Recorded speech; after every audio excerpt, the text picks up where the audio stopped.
na vastidão seca e poeirenta de Gerlour, um vilarejo esquecido entre colinas ásperas do estado de Bihar. Na Índia, um homem franzino, de olhar fixo e pele castigada pelo sol, se tornaria lenda antes mesmo de perceber. O nome dele era Dashrath Manjhi. Ele não era doutor, nem engenheiro, tampouco líder de homens. Era apenas um lavrador. Um dos muitos que nasceram pobres e, segundo o destino traçado por castas e tradições seculares, morreriam do mesmo jeito. Você está prestes a conhecer a história mais poderosa de superação, amor e fé que o mundo já viu. A trajetória real de Dashrath Manjhi, o homem que moveu uma montanha com as próprias mãos. É mais do que impressionante. É uma lição de vida. Neste vídeo narrado como uma minissérie emocionante, você vai mergulhar nos sentimentos, nas dores e na força incomum de um simples trabalhador indiano que se tornou símbolo de perseverança. Prepare-se para viver uma jornada sensorial e profunda. A cada minuto essa narrativa vai tocar sua alma. Assista até o fim. E se essa história te tocar, deixe seu like. Se inscreva no canal e compartilhe com quem precisa de esperança. Quer mais histórias assim? Comente abaixo. Quero mais histórias que mexem com o coração. Mas havia algo que o diferenciava. Uma espécie de fogo silencioso, aceso bem no fundo do peito, que nem a fome, nem a seca, nem a miséria conseguiam apagar. Esse fogo tinha um nome: amor. E esse amor tinha um rosto.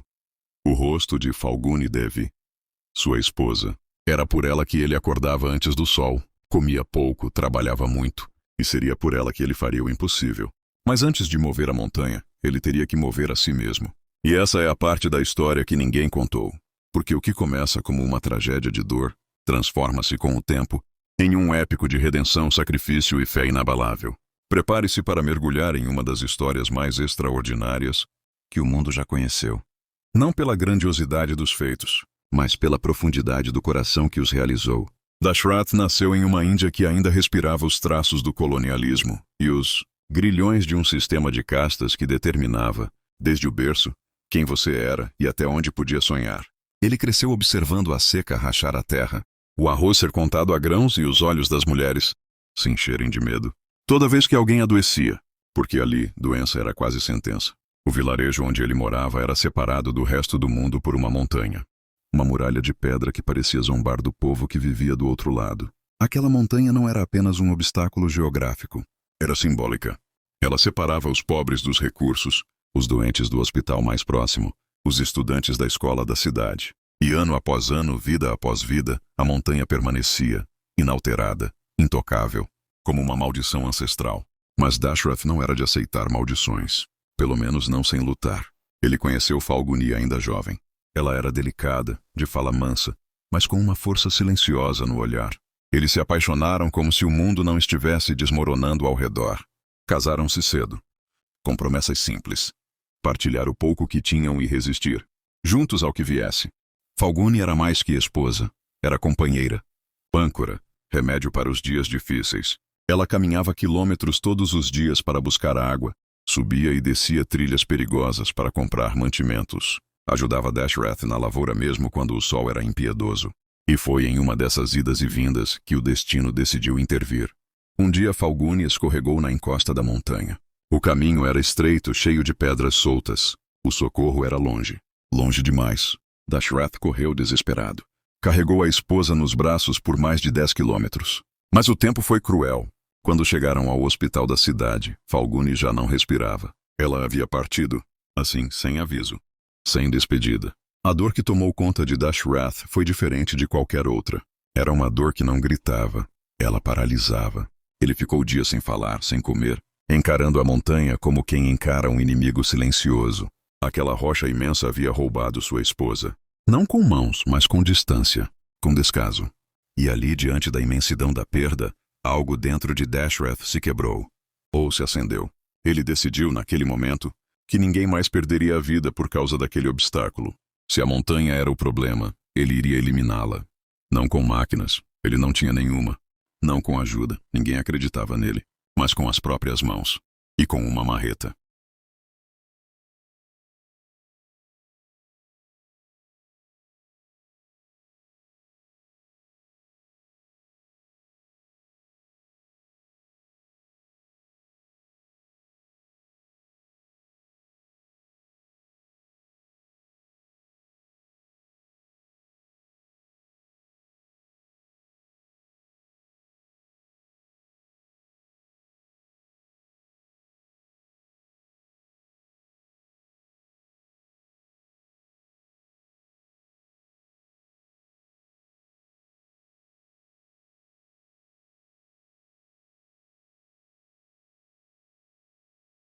Após a partida de Falguni, o silêncio ensurdecedor tornou-se companheiro constante de Dashrath.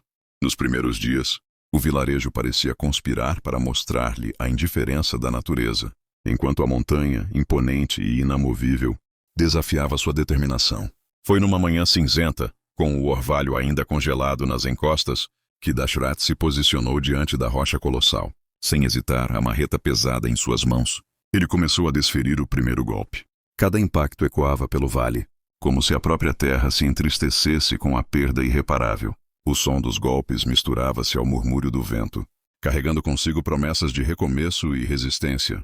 Ele não atacava a montanha com fúria desordenada, mas com uma precisão quase ritualística, cada batida marcada por um lamento silencioso, cada reverberação carregando a memória de Falguni. A rocha, que outrora fora um obstáculo intransponível, começava a mostrar pequenas fissuras, marcas que, para os céticos, seriam insignificantes, mas para Dashrath, representavam a possibilidade de um novo caminho, a chance de nunca mais ver outros perderem o acesso àquilo que lhes era vital. Os dias se transformaram em semanas, e as semanas em anos, enquanto Dashrath trabalhava incansavelmente, guiado por um propósito que transcendia o próprio sofrimento. Sob o sol implacável e a chuva torrencial, ele cavava o impossível com suas próprias mãos. Cada centímetro de pedra removida era uma vitória contra o destino cruel que separava seu povo do mundo exterior. Os aldeões, antes acostumados a aceitar a barreira como destino imutável, começaram a notar a mudança. No início eram apenas sussurros nas sombras. Será que aquele homem pode realmente vencer a montanha? Mas com o tempo, os murmúrios foram transformados em olhares de admiração e, até em pequenas ajudas tímidas, um pedaço de carvão, uma bebida refrescante, mesmo que apenas para testemunhar o progredir das fissuras. Dashrath caminhava entre as ruínas de pedra com passos lentos e determinados, sentindo que a cada martelada, não só a rocha se quebrava, mas também os grilhões de um passado de desesperança.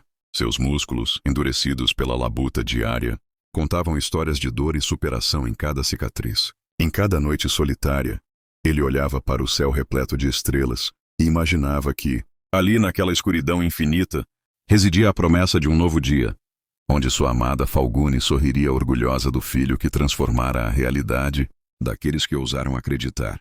Enquanto a jornada se estendia, o processo se tornou um símbolo vivo da luta contra o intransponível. Dashrath não era um homem comum. Ele estava imbuído da coragem dos que se recusam a aceitar o destino. Conforme os anos avançavam, as barreiras rígidas da montanha começaram a ceder, lentamente, em resposta à força de sua determinação. Aos poucos, um caminho estreito se formava, ligando a aldeia à cidade, reduzindo de 55 quilômetros, uma distância que antes parecia insuperável.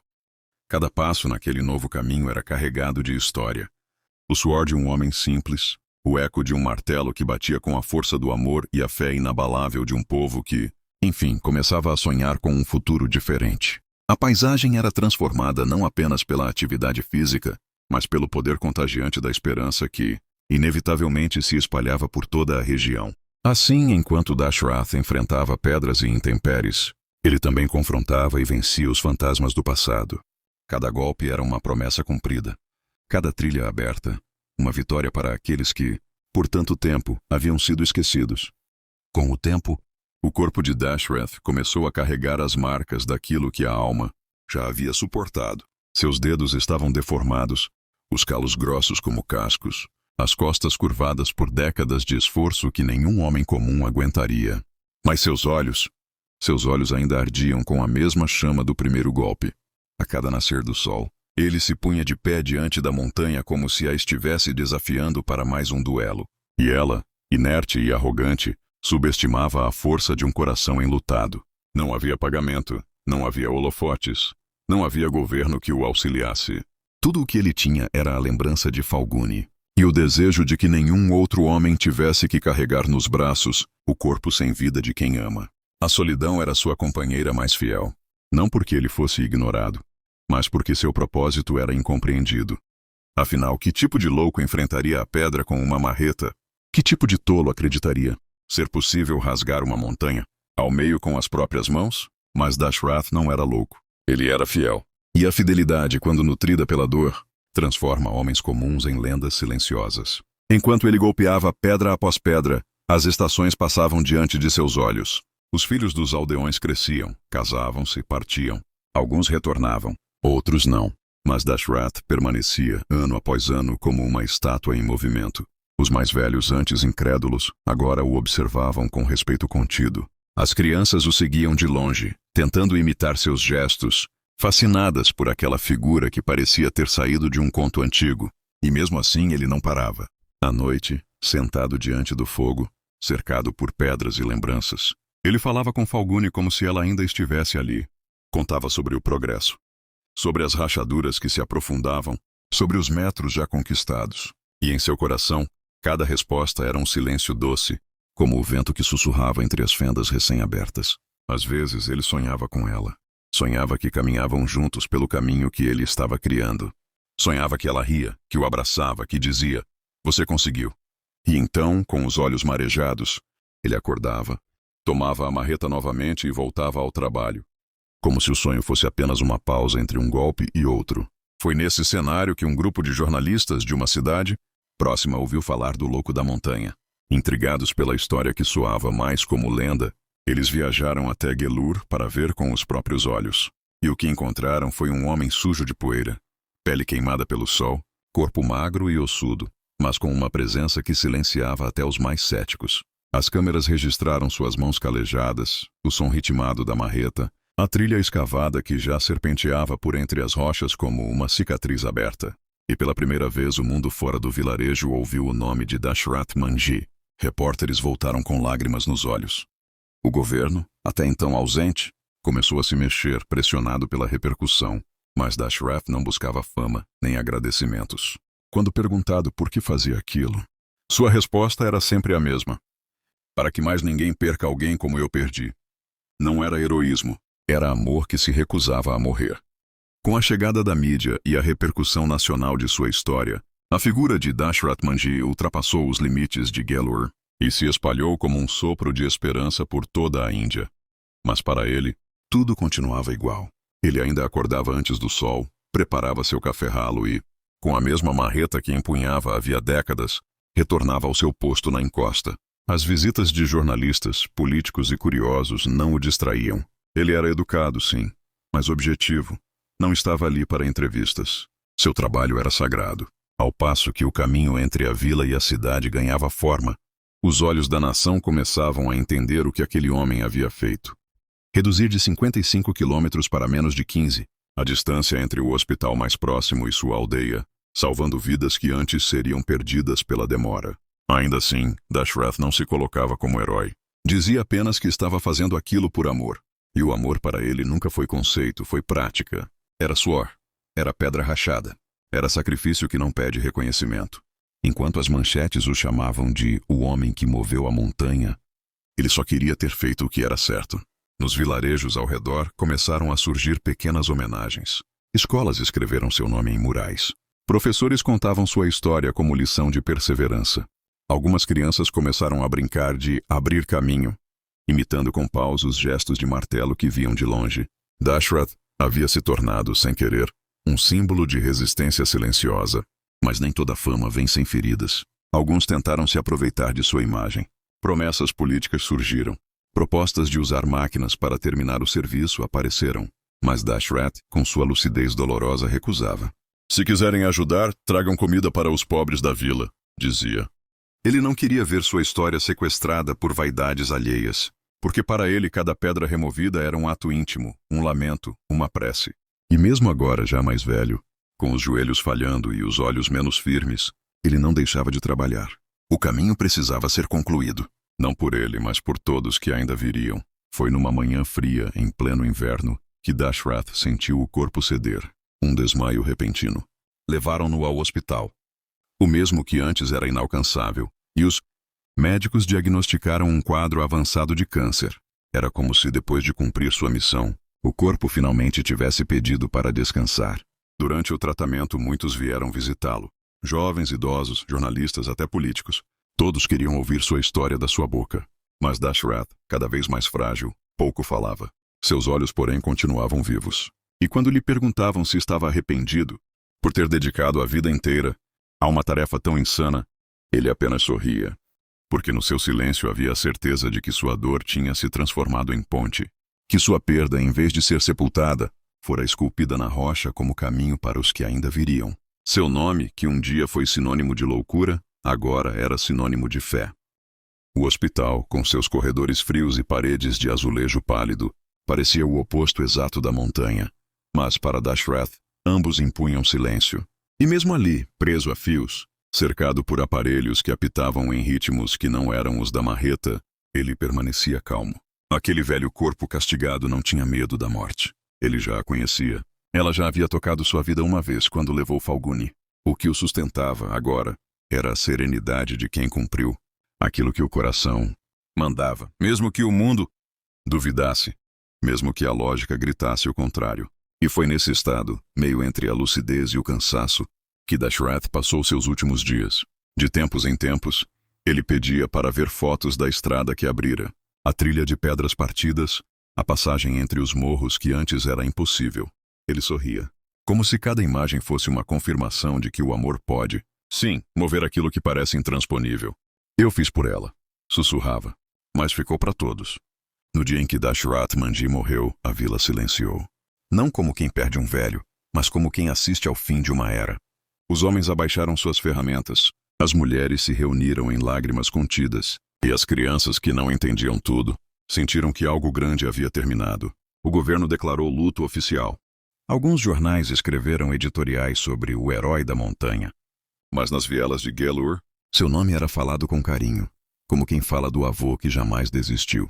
O caminho escavado por suas mãos tornou-se uma estrada real, asfaltada anos depois. Passou a conectar vilarejos esquecidos com a cidade. Passou a salvar vidas, a movimentar o comércio, a encurtar distâncias que antes pareciam eternas. Mas mais do que estrada, ele abriu uma fenda na alma da Índia. Mostrou que não há pedra mais dura do que um coração determinado pelo amor.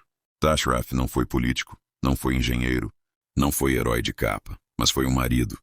Foi um amante da vida, foi um escultor de impossíveis. Hoje, quando se caminha por aquela estrada, há uma quietude que ecoa. Cada passo ressoa na rocha como uma memória. E para quem sabe da história, não é apenas uma trilha. É um memorial esculpido com dor, perseverança e amor. Os visitantes tiram fotos, fazem promessas, rezam. Alguns se ajoelham, emocionados, diante da estátua simples erguida em sua homenagem. Outros contam sua história para os filhos, para que não se perca. Mas ninguém, absolutamente ninguém, passa por ali sem sentir o peso de algo maior que a pedra. A história de um homem comum que fez o impossível por uma promessa.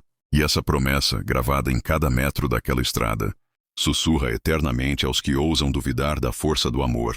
Se não puder mover a montanha, quebre-a com as próprias mãos.